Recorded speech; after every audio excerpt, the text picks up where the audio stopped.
Ahmedpur share کیا۔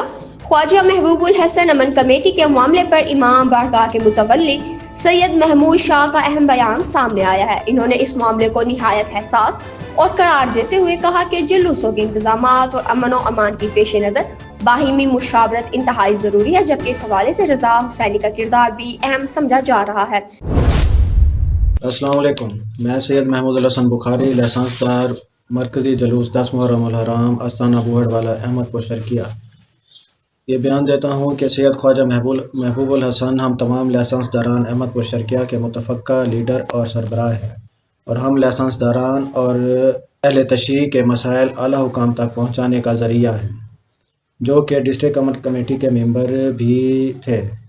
خواجہ صاحب کی ڈسٹرکٹ پیس کمیٹی کی ممبرشپ کینسل کی گئی ہے، جو کہ زیادتی ہے، لہٰذا ہم تمام لائسنس داران اور اہل تشریح احمدپور شرقیہ پرزور اپیل کرتے ہیں کہ خواجہ محبوب الحسن صاحب کی پیس کمیٹی کی ممبرشپ بحال کی جائے۔ شکریہ۔